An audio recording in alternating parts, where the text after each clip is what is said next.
Él es Pedro, ustedes lo conocen muy bien. Pedro, que dentro de su nombre siempre asociamos el concepto de roca, ¿cierto? De alguien seguro. Siempre hemos visto a Pedro muy impetuoso, siempre lo vimos dando el paso al frente, siendo el vocero de todos los apóstoles. También lo vimos muy apasionado en la predicación. También lo vimos en algún momento siendo el primero en arriesgarse, en caminar sobre las aguas, cuando el Señor le pidió que él caminara, si bien se hunde, pero es el único de los apóstoles que decide dar ese paso y arriesgarse y probar, ¿cierto?, lo que el Señor estaba enseñando. También sabemos que Pedro en Hechos capítulo 2 fue el hombre que predicó en ese gran discurso, la primera predicación del Evangelio completo, en donde él predicó y muchos se bautizaron en ese gran día. Y por supuesto, Pedro va a ser un personaje muy importante en las Escrituras y muy reconocido también y por supuesto muy respetado. Pero acá lo vemos en otra circunstancia, acá lo vemos en otro momento de su vida, acá lo vemos llorando entre las sombras. Aquí lo vemos de verdad, no estoy hablando de pequeños llantos, sino que estamos hablando de llantos completamente amargados, desgarrados, un llanto que venía del interior.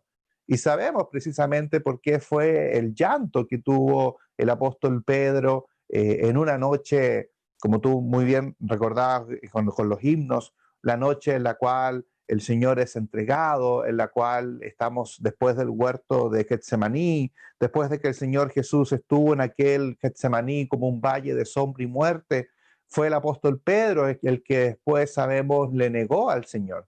Pero yo no sé qué es lo que más doloroso, qué es lo que realmente le causaba más dolor al apóstol Pedro, si efectivamente el que negara al Señor Jesús o le dolía el hecho de que él hubiese dicho él que nunca lo iba a hacer.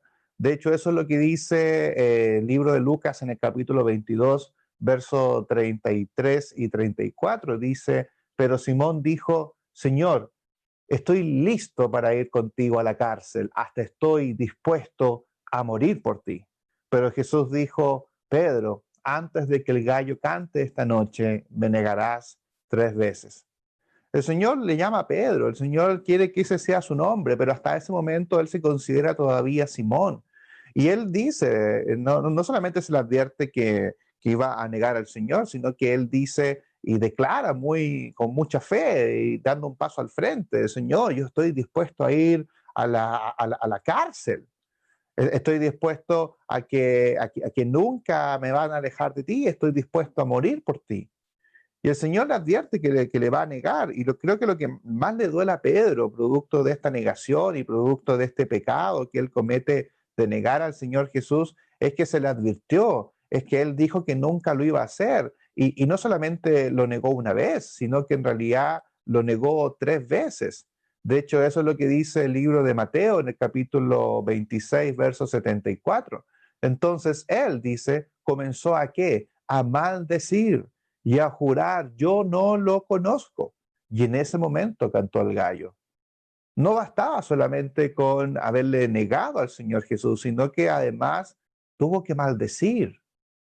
Cuando hablamos de maldecir significa malas palabras dentro del hebreo, significa decir injurias. Y él ya no solamente está negando que conoce al Señor Jesús y está negando todo el historial y los 3 años que caminó con él, sino que además comienza a maldecir, comienza a hablar mal del Señor, diciendo yo no le conozco. Y en ese momento cantó el gallo. ¿Cuántas veces el gallo ha cantado también para nosotros?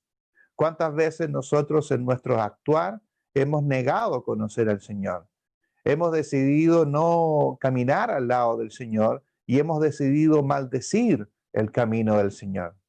Por eso yo creo que muchos nos sentimos muy identificados con Pedro. Nuestra vida está llena de situaciones cristianas en donde hay altos y hay bajos. Conocemos los altos de Pedro, como bien decíamos en esta introducción, en donde Pedro tuvo una gran posibilidad fue líder dentro de la iglesia de Cristo, fue un tremendo cristiano, uno de los grandes apóstoles del Señor Jesucristo, pero aquí lo vemos en este punto más bajo. en este punto donde él se encuentra llorando y se encuentra sufriendo las consecuencias de su pecado. ¿Qué hacemos nosotros después de pecar? ¿Qué hacemos nosotros después de caer de la gracia del Señor? Veamos qué es lo que hizo Pedro después de caer de la gracia del Señor. ¿Qué hizo Pedro después de pecar? Dice Juan capítulo 21, versos 2 y 3. Estaban juntos Simón Pedro, Tomás llamado el Dídimo, Natanael el de Caná de Galilea, los hijos de Zebedeo, y otros dos de sus discípulos. Simón Pedro les dijo, voy a pescar. Ellos le dijeron, vamos nosotros también contigo. Fueron y entraron en una barca y aquella noche no pescaron nada. Fíjese que el versículo 3 dice que después de esto, ¿no? Después de todo esto que aconteció ahí en Jerusalén, después de que el Señor les dijo que fueran a Galilea y que ahí tenían que esperar, vemos que en este lago, Simón Pedro en el versículo 3, él le dice a ellos, les dice, voy a pescar. En realidad no lo invita, él dice, yo voy a ir a pescar. Eso es lo que más llama la atención, ¿no? ¿Por qué Pedro, después de haber negado al Señor Jesucristo, después de haber estado en esta congoja, de haber caído y faltado a la fe, él decide ir a pescar?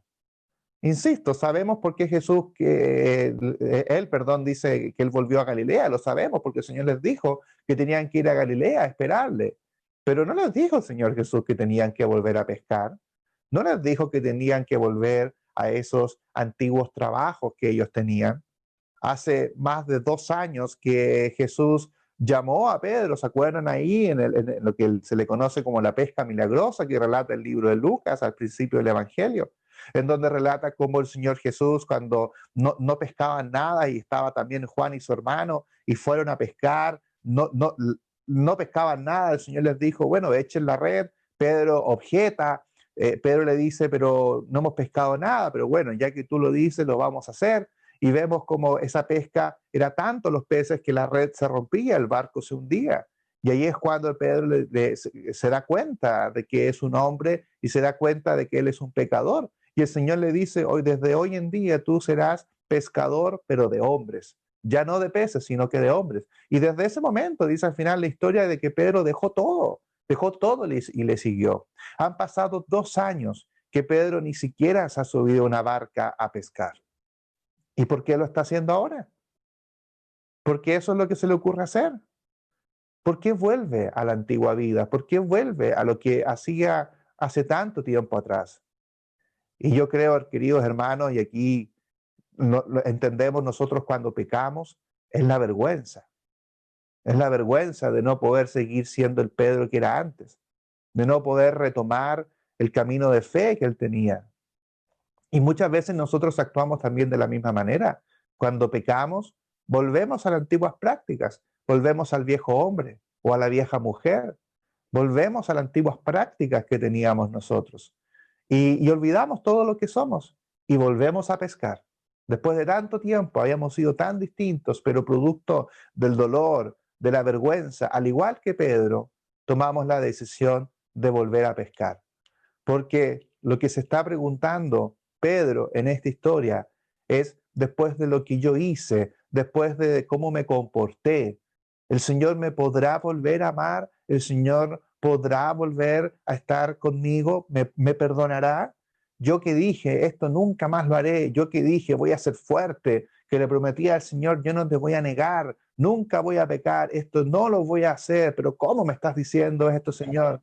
Después de toda esta actitud, ¿verdad? De que esto no me va a suceder, caemos y pecamos. Y lloramos, igual que Pedro. Y hacemos lo mismo que Pedro. Volvemos a pescar, volvemos a la antigua vida, volvemos a lo que hacíamos antes, volvemos a hacer lo que se nos viene de forma natural, aquello que se nos viene de forma espiritual. Volvemos a ese viejo hombre y dudamos. Yo creo que por eso lo hacemos, como Pedro, dudamos de que el Señor tenga un lugar para personas como nosotros, para tipos como nosotros, para personas que somos pecadores.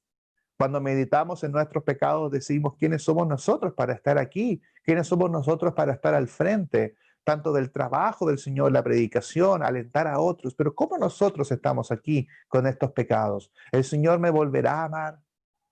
¿El Señor volverá a darme un espacio después de lo que he hecho, después del pecado que he cometido? Pensemos en el pecado más grave que hayamos sentido, que hemos cometido, y nos hacemos la pregunta, ¿el Señor tendrá un lugar para nosotros? ¿El Señor volverá a amarnos? Por eso entendemos a Pedro, por eso nos identificamos con este cuadro pintado, por eso nos identificamos con él, porque sentimos de que el Señor no nos va a dar un espacio después de lo que nosotros hemos hecho. Pero ¿qué hizo Jesús? ¿Qué hizo Jesús con Pedro? ¿Qué hizo entonces para poder llamarlo? ¿Qué hace el Señor por nosotros para volver a llamarnos a su redil cuando pecamos? ¿Qué hizo Jesús? Usted conoce un poco la historia. ¿Qué hizo Jesús? Partió las aguas, hizo un milagro frente a Pedro para poder llamarlo a sus filas nuevamente, convirtió ahora los botes en oro y quizás las redes las convirtió en plata, quizás podríamos pensar de que Jesús le hizo otro milagro, así como le hizo un milagro hace 2 años atrás, que el Señor le puede hacer aquí otro milagro, pero no, en realidad Jesús hizo algo mucho más significativo, hizo algo mucho más profundo, invitó a Pedro y a todos los suyos los invitó a tomar desayuno. Fíjese lo que le estoy diciendo. El Señor los invitó a tomar desayuno. Y fíjense que fue Jesús mismo el que preparó este desayuno. Leamos esa historia. Juan capítulo 21, versículo 4 al versículo 13, dice así. Cuando ya iba amaneciendo, se presentó Jesús en la playa, mas los discípulos no sabían que era Jesús. Y les dijo, hijitos, ¿tenéis algo de comer? Le respondieron, no. Él les dijo, echad la red a la derecha de la barca y hallaréis. Entonces la echaron y ya no la podían sacar por la gran cantidad de peces. Entonces aquel discípulo a quien Jesús amaba dijo a Pedro, es el Señor. Simón Pedro, cuando oyó que era el Señor, se ciñó la ropa porque se había despojado de ella y se echó al mar. Y los otros discípulos vinieron con la barca arrastrando la red de peces, pues no distaban de tierra sino como 200 codos. Al descender a tierra, vieron brasas puestas y un pez encima de ellos y pan. Jesús les dijo, traed de los peces que acabáis de pescar. Subió Simón Pedro y sacó la red a tierra, lleno de grandes peces, 153, y aún siendo tantos, la red no se rompió. Les dijo Jesús, venid, comed.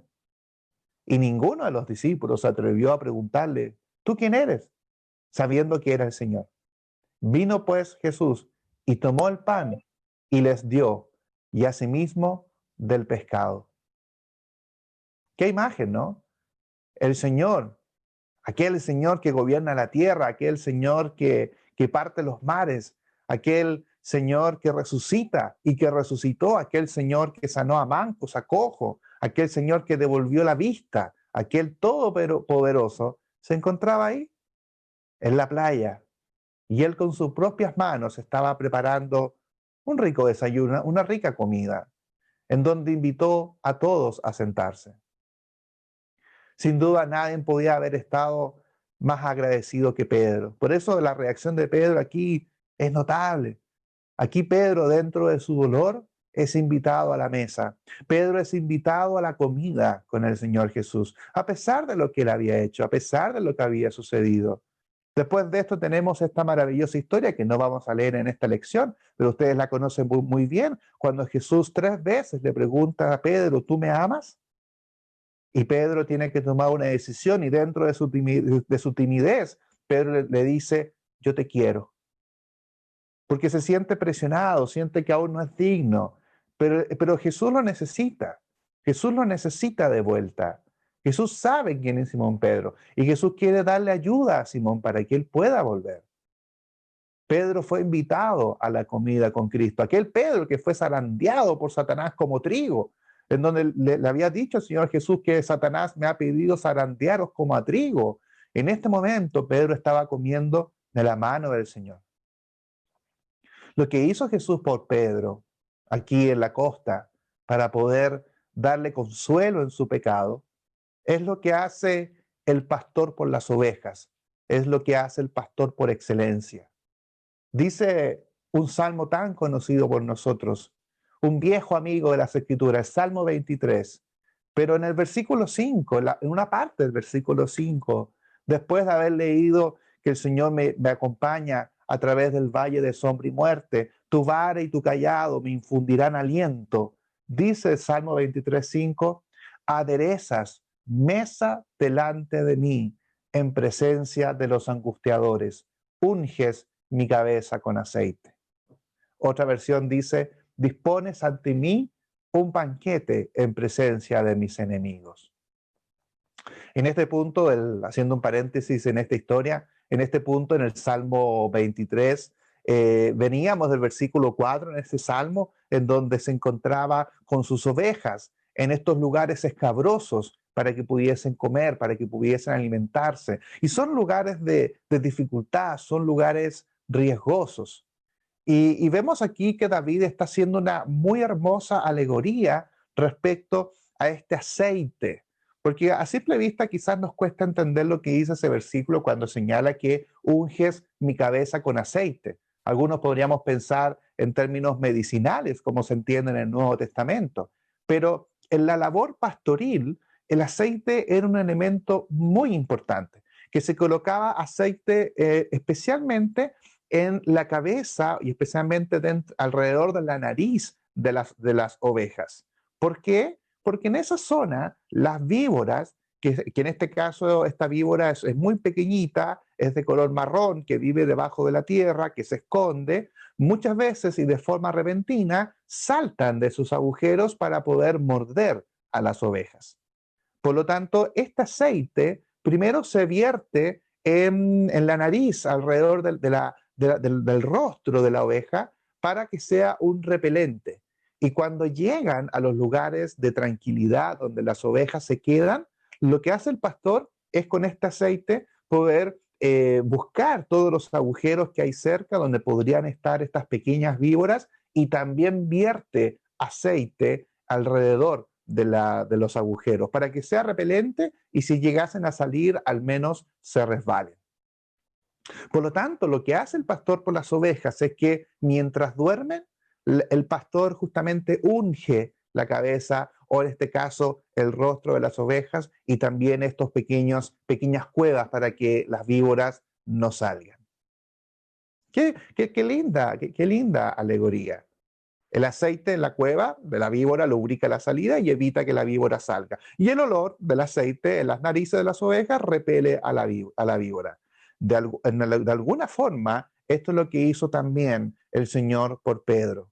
Lo que Él quiere hacer, Él quiere ayudarle, Él quiere perdonarle, Él quiere sanarle, Él lo quiere proteger de lo que va a venir más adelante. Y el Señor está preparando aquí un banquete para que pueda sentarse nuevamente a la mesa. A pesar de que Él también pasó por su valle de sombra y muerte, a pesar de que Él también pasó por este difícil momento en su fe, el Señor ahora le prepara un banquete, le prepara una mesa y unge su cabeza con aceite para que vuelva al redil. De hecho, esto también sucedió en la noche en la cual se preparan para la cena. El Señor también les prepara una mesa. A pesar de todo lo que iba a suceder, el Señor los invita a una mesa. Los invita a esta mesa y en presencia de sus angustiadores. Recordemos lo que dice Marcos capítulo 14, verso del 12 al 15.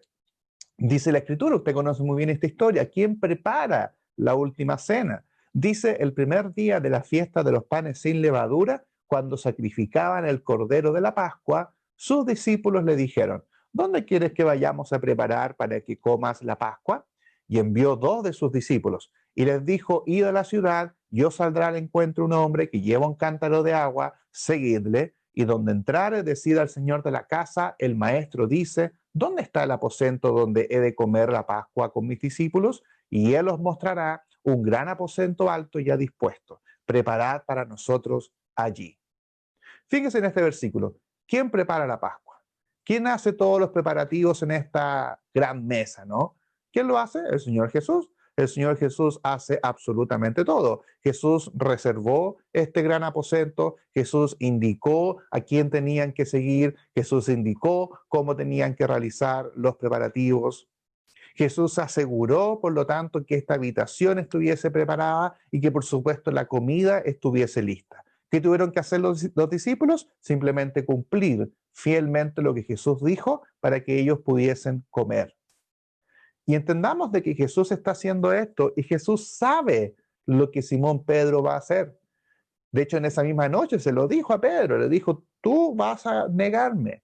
El Señor sabe que él va a pecar, el Señor sabe que él va a caer, pero aún así los invita. Aún así les dice, siéntense conmigo a la mesa, a pesar de lo que van a hacer. ¿Acaso no es así como el Señor trata nuestro pecado? Nosotros nos escondemos entre las sombras, volvemos a la antigua vida, volvemos a pescar, volvemos a lo que hacíamos antes, pero el Señor Jesús nos dice, vuelvan a sentarse, siéntense acá. De hecho, el Señor también prepara y se prepara también de defendernos de las víboras. Como leíamos anteriormente en el versículo que estábamos leyendo del Salmo, el Señor trata y el pastor lo que hace de cuidarnos de las víboras.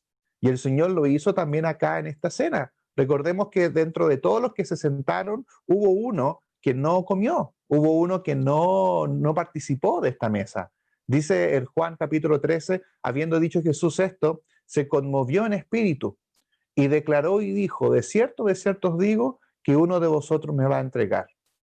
Entonces los discípulos se miraban unos a otros, dudando de quién hablaba. Y uno de esos discípulos, el cual Jesús amaba, estaba recostado al lado de Jesús. A este, pues, hizo señas, ¿quién? Simón Pedro, para que preguntase quién era aquel de quien hablaba.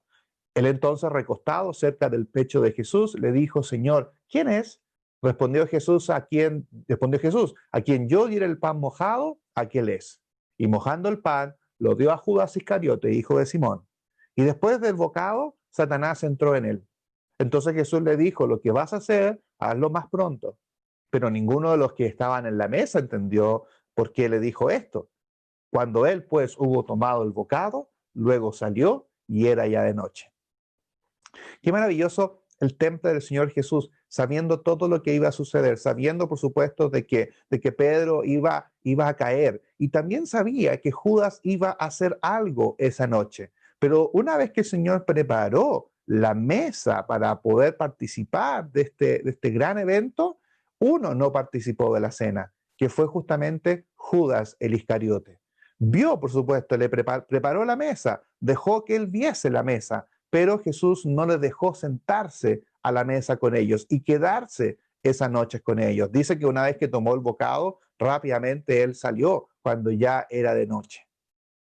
Por lo tanto, el Señor cuando nos invita a esta mesa, a pesar de que nosotros seamos como Simón Pedro, el Señor nos sigue defendiendo. El Señor nos protege de aquellas víboras que puedan acercarse a la mesa. Y Jesús tiene preparada una mesa para nosotros, los Pedros, los que alguna vez nos preguntamos si el Señor tiene algún lugar para nosotros. El Señor quiere que nosotros bebamos de la mesa del Señor, en donde en la muerte de Jesucristo y en su resurrección, que es lo que recordamos en la cena del Señor, el Señor quiere que nosotros recordemos precisamente eso y que nadie quede fuera de la mesa del Señor. De hecho, es lo que dice en Mateo Jesús, dice, y tomando la copa y habiendo dado gracias, les dio diciendo, bebed de ella todos, porque este es mi nuevo porque esta es mi sangre del nuevo pacto, que por muchos es derramada para remisión de los pecados. ¿Quiénes tienen que beber de esto? Todos.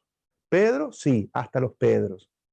De hecho, hay una idea, no sé, quizás viene un poco del catolicismo probablemente, y que está muy dentro de la Iglesia de Cristo, que los hermanos o hermanas cuando pecan sienten que no pueden beber de la cena del Señor. Por lo tanto, no participan de la cena, porque se sienten indignos de participar de la mesa del Señor. Lo cual está bien, porque nos sentimos como Pedro. Nos sentimos como Pedro, sentimos de que el Señor no nos va a aceptar, que el Señor no nos va a recibir en su mesa.